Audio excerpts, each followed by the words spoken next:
What is good? What's happening, everybody? It's your boy Ferris Muthana, and welcome to another great edition to Good Friends, Better Rivals. Today, I am talking all New York Giants. Um, we're pretty much kind of breaking down the Hard Knocks trailer that we saw. The New York Giants will be doing Hard Knocks this year, but they're going to be doing kind of a let me see, like a kind of off-season Hard Knocks, right? It's not like the regular in-season Hard Knocks that people are always accustomed to. This one's a little different. It's gonna be all off-season, all the time, and we're gonna get the entire saga of Saquon Barkley not re-signing, the Brian Burns trade, the hiring of Shane Bowden. We'll be getting some Wink Martindale action in this offseason. There's a clip going around today about how they talked to Shane Bone and how he emphasized the defensive line and the pass rush and going after people, nonstop pass rush kind of thing. And as the New York Giants, that's always been one of our big keys is we have always had a very potent pass rush. You know, we talk about our 2007, from 2007 to like 2013, our teams had a prominent pass rush. I remember one year, it was 2011. That year, we had a literal package called the NASCAR package, where we found a way to have Justin Tuck, OCU Manura, Matthias Kiwanuka, and Jason Pierre-Paul on the field all together. And they sprinkled in a little bit of Chris Canty and some Barry Cofield. So that's something we really need to get back into, right? Last year, we saw some glimpses of it with Tibbs and Dexter. Now we got Brian. Brian Burns has been the big key out of all the news. Is I was looking at his stats, right? And sometimes, with defensive linemen, stats can be deceiving, right? Like people don't know how valuable certain defensive tackles are because they don't pop out in the stat category. But defensive ends, you can gauge how good they are by their stats. The sacks and the double rate and how they're being played. Absolutely. Brian Burns has only had 1 year of double-digit sacks. What is it? Because that in Carolina, it was him and nobody else? No, not really. But if I talk to some of my Carolina Panthers fans, it was kind of like a one-man show with Brian Burns on occasion. Then they got Derek Brown, who helped alleviate some pain. But at that moment, he really didn't want to be there no more.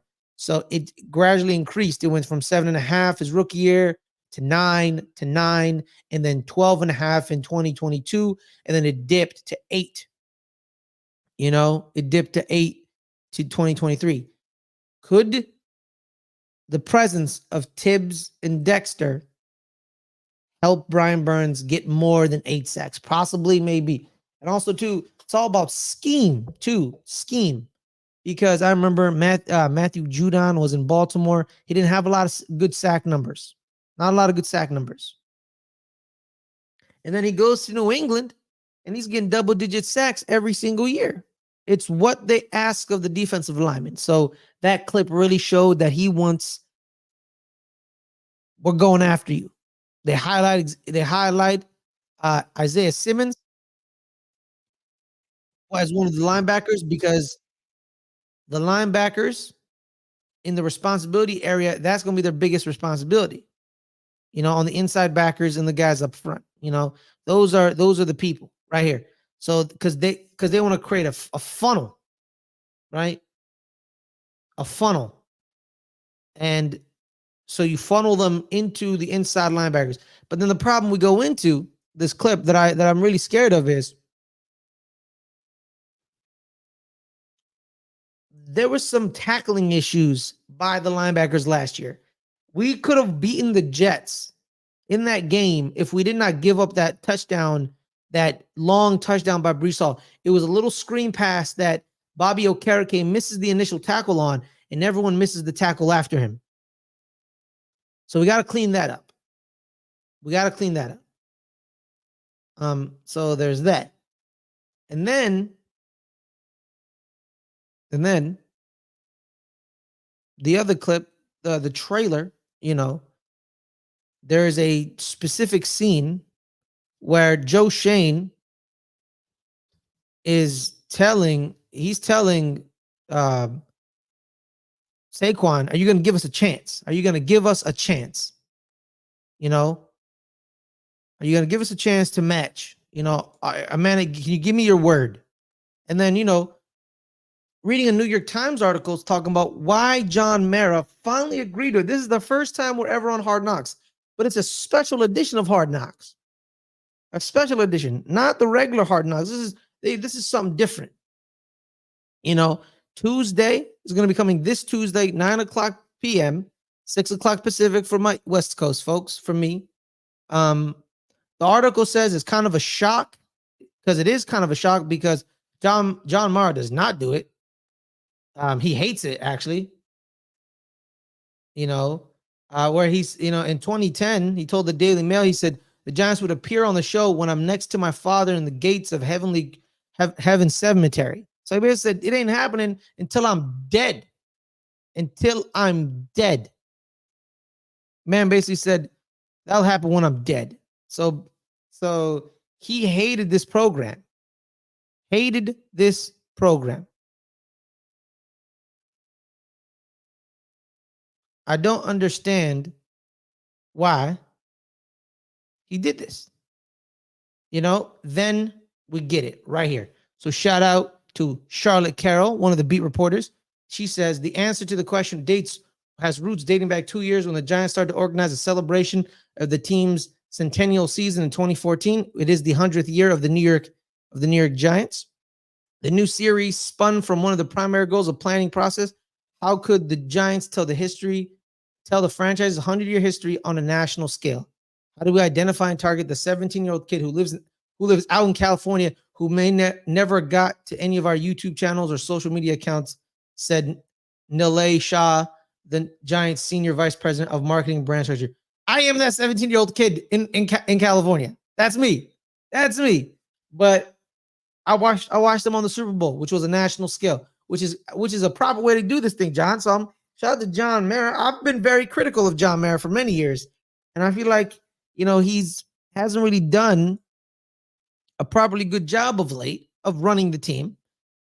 Charlotte continues saying, to answer those questions, the Giants reached out to the NFL Films and began brainstorming. Many ideas emerged for those seasons, including a Wellington Mara documentary set to air in the fall. But among the biggest was the notion that one project needed to focus on scouting and team building. There was a strong connection to the concept of scouting because Wellington Mara's history as a scout. Additionally, current GM Joe Shane and coach Brian Daboll have been open to access to in-house media. Shaw approached the president and co-owner John Mara in November about the idea of a documentary on a national scale produced in partnership with NFL Films. And on January 10th, 2024, NFL Films met with the Giants brass, including Mara and Shane, to present the concept. A lot of discussion centered the time and access to NFL Films would need from the Giants and their team personnel, but the pitch ultimately came down to two key elements. One was thinking about where NFL Films had access before and how this presented a completely new opportunity to show the front office side of the NFL during this specific part of the league calendar. So we're trying to do something different. Hard Knocks is preseason training camp leading up to the season. The Giants are like, we're going to do something different. We're going to show you the aspect of the game that fans clamor for. We all love the off season. We all love the trading and the wheeling. Everyone's loving these draft videos. The draft videos are hitting like gangbusters. Like the GM's picking up the phone saying like, I'll give you 3 for a 4 and I'll give you 2 3s for a 1. I'll give you 2 2s and a 1. Give me 5. And you see the wheeling and dealing. Everyone's really enamored by that. And the Giants are like, you know what? Let's do that. Let's show the GM side. Let's show that side. Let's show, because eventually that side, everything eventually comes out. Everything eventually comes out. So what's the point of hiding it now? Everything eventually comes out. You want to keep a lot of things close to the vest, but when the deal is done, everyone knows.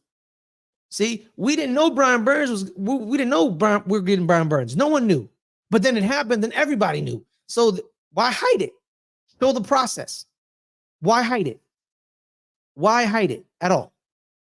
You know? So then continues saying, so when some of this was really following the natural narrative of what the problem solving and building football team is, Paul Camarada, a Hard Knocks offseason with the New York Giants showrunner for NFL Films, he's the showrunner.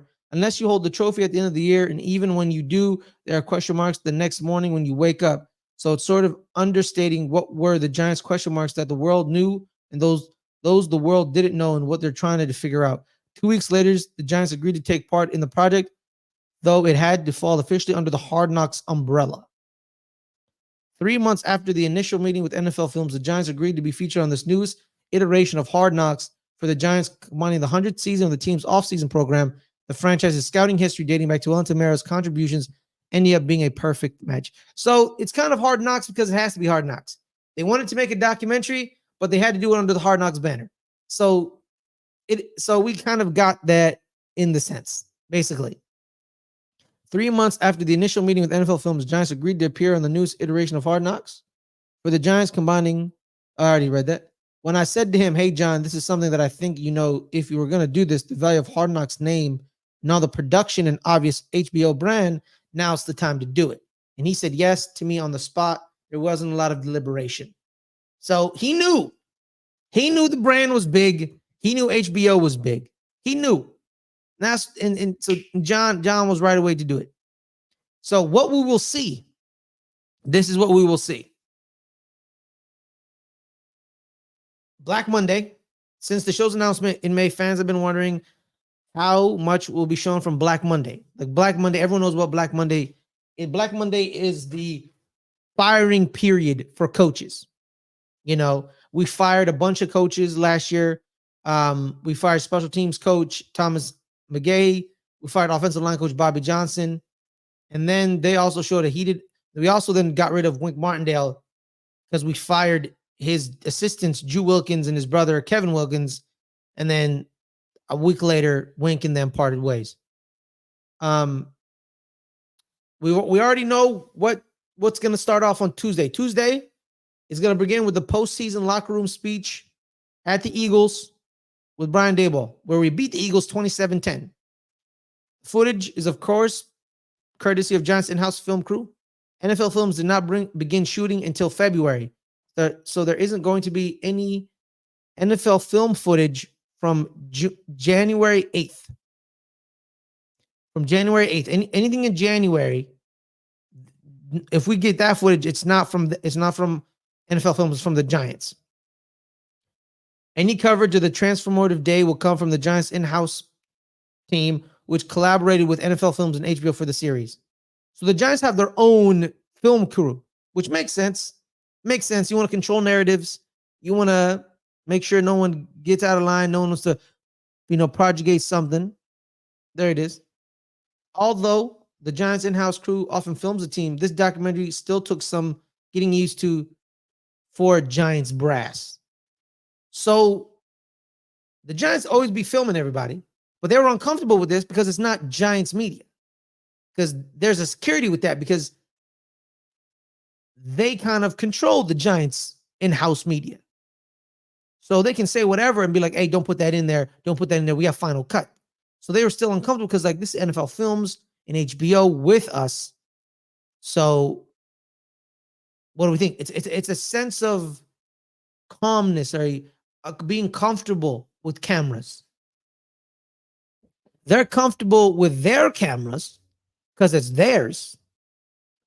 But when someone else's cameras show up, there's a little uneasiness. It happens all the time. Shane says it was uncomfortable at first.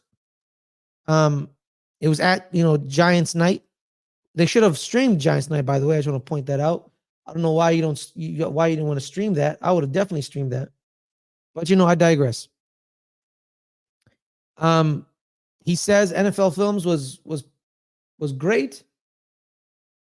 They did a great job. He's going to be a good project. He never felt comfortable with all the cameras around him all the time.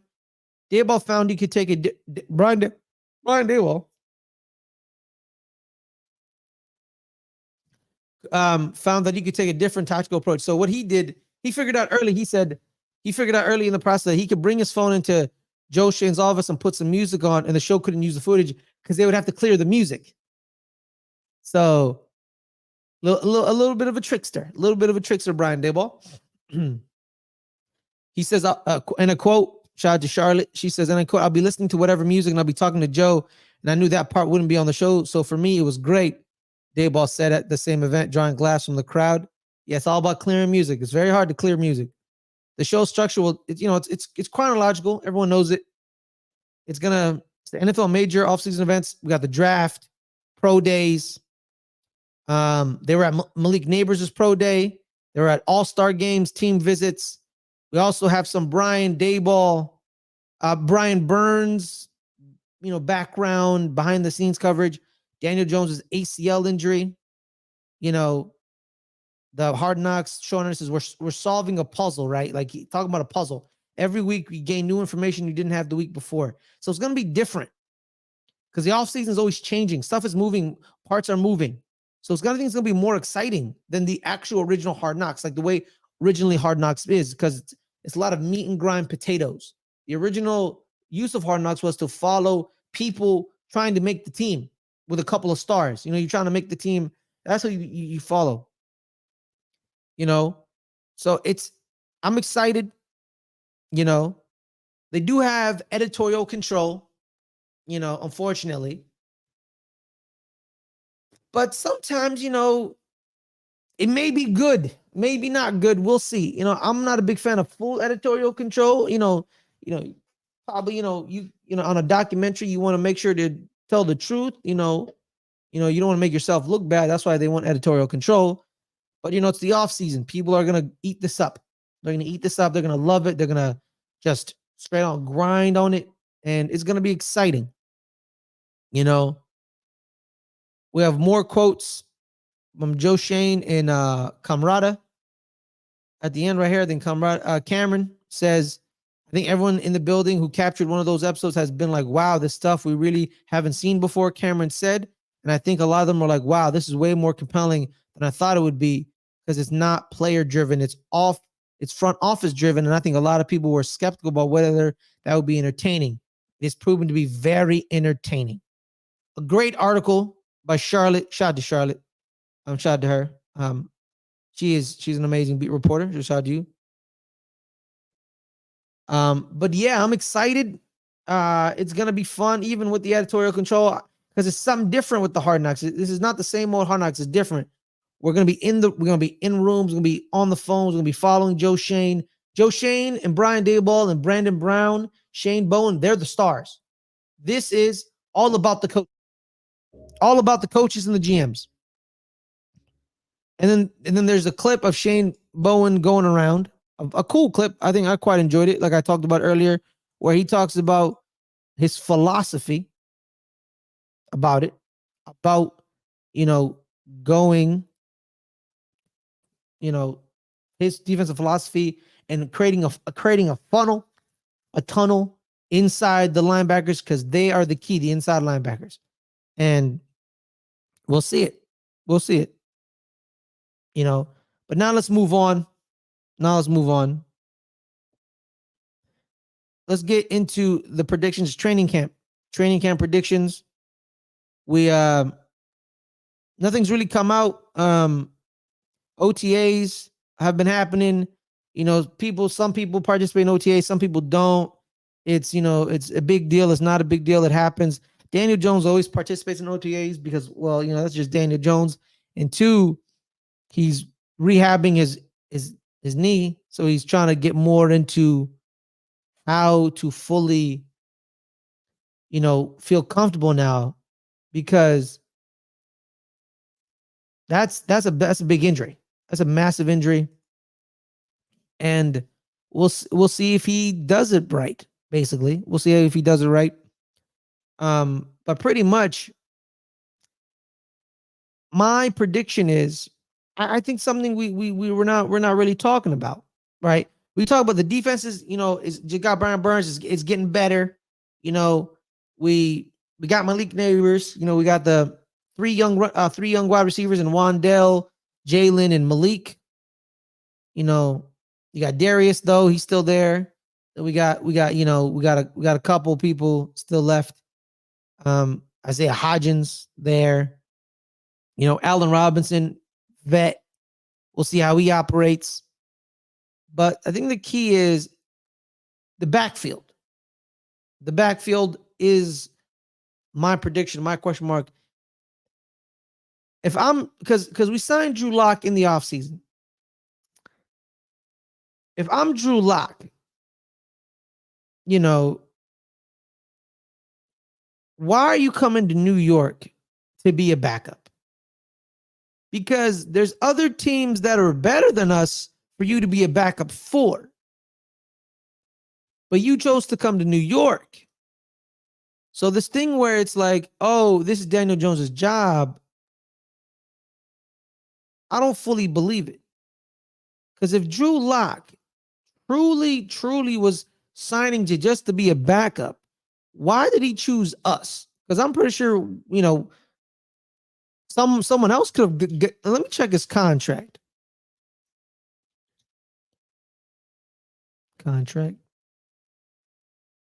He signed a $1 year, $5 million deal with a $2 million signing bonus. So 1 year, $5 million. If he wanted to be any other person's backup, I think anyone else could have given him this deal. I don't think he comes to New York unless they tell him he has a shot to be the starter. Because if he's just here to be a backup,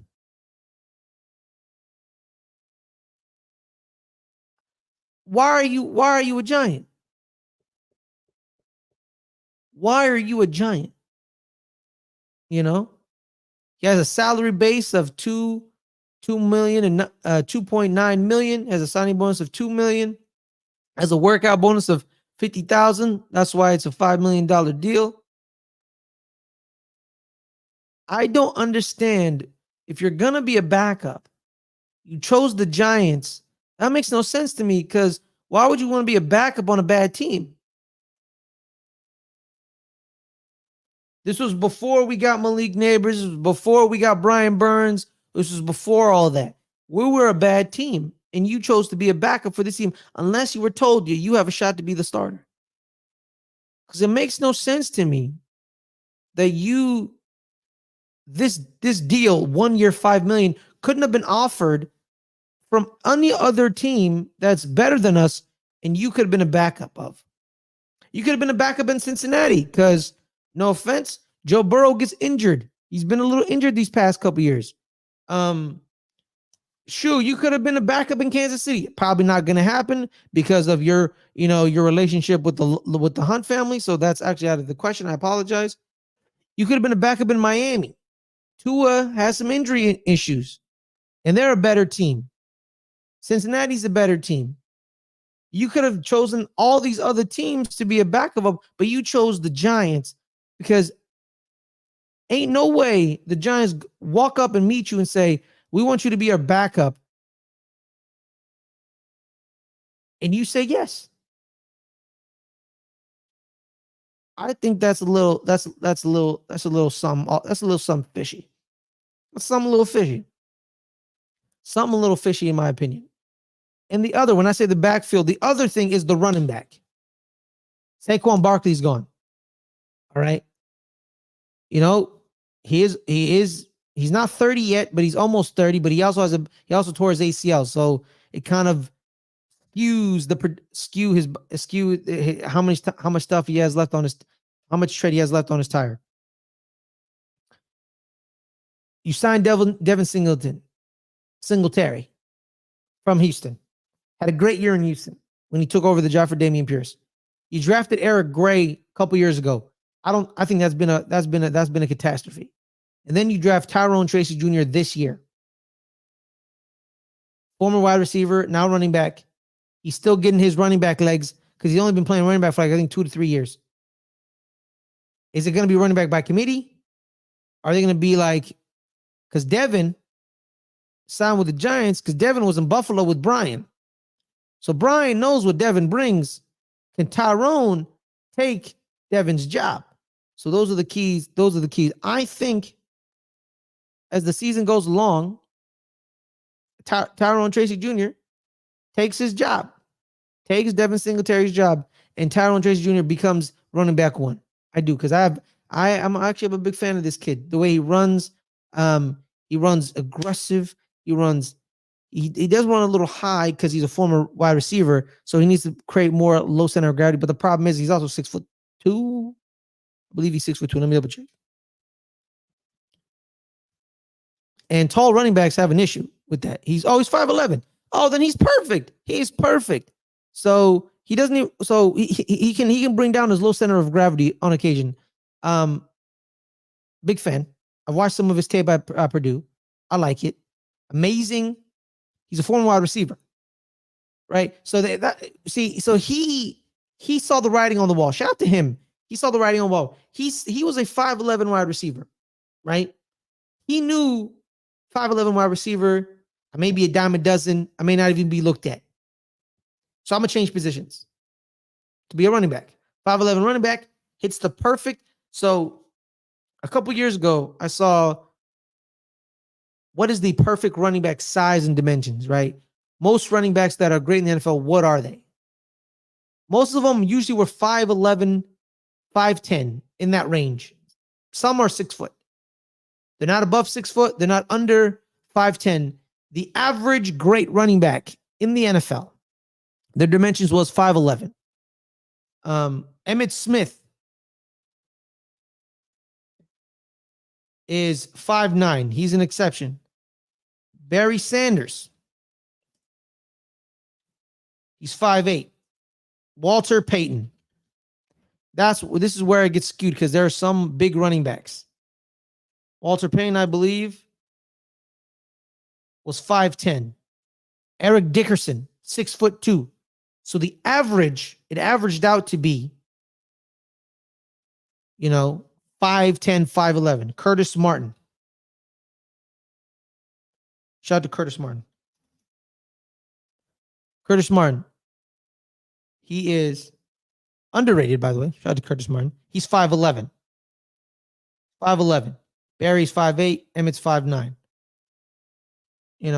Adrian Peterson. Let's check the dimensions. AP, one of the greatest running backs of all time. He's 6'1".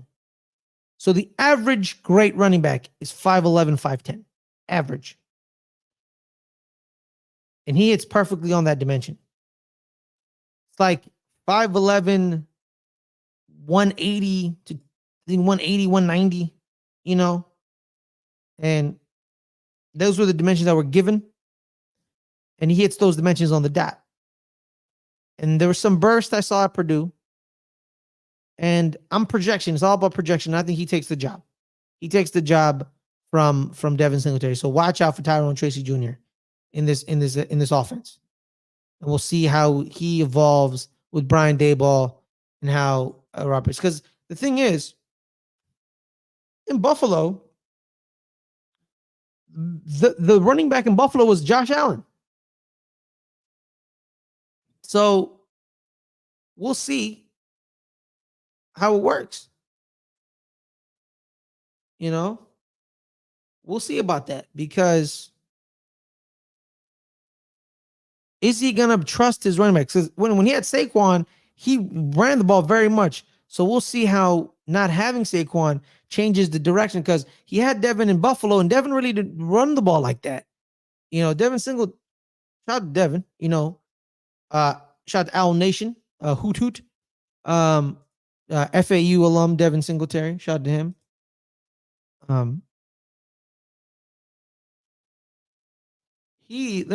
just want to make sure I got his stats right in Buffalo, because in Buffalo he didn't really catch some of that. So in Buffalo, here it is. His rookie year, he started 8 games, played 12 games, 775 yards, and then it decreased to 687, and then he had 800 yards minimum in the next 3 years. Can we get 1,000-yard season out of Devin Singletary? Can we? Rushing yards per attempt, and this is the key right here.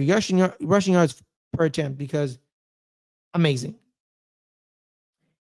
5.1 is rookie year, 4.4, 4.6, 4.6, 4.2.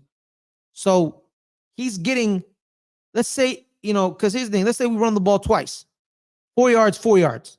It's 3rd and 2. And Devin's only 26 with no major injuries. So we may create, not in a sense of, thunder and lightning with Jacobs and Bradshaw, but a different variation of running back tandems, with Tyrone being A and, Devin being 1B. And if I'm wrong, I'm okay with that. But that's my prediction right there. In the touchdown category, he has 20 touchdowns in his career rushing. And receiving, checking the receiving, his catch percentage is 70%, 76%, 80%, 73%, 78.9%. He's so we basically have Devin Singletary and projected a bigger version of Devin Singletary in a sense. We kind of have that. So those were my predictions for the training camp. We had to focus on the backfield. Drew Lock, watch out for him. Watch out for him because it is key. And then the running backs. We got to find out a running back because we're missing. We're missing big. We're missing big, guys. Well, thank you guys so much for joining me. This solo show. Appreciate you. Stay safe, stay calm, and we'll see you guys next time. Peace. Oh, guys, make sure to hit that subscribe button. Make sure to hit that subscribe button. Make sure to hit that like button. Make sure to share. We are at 136 subscribers. Let's get to 150. I believe that means we're 14 away. So share this, link. If you disagree with me, say it in the comments respectfully, and we'll have a conversation. Thank you guys so much. Have a wonderful time. See y'all next time. Peace.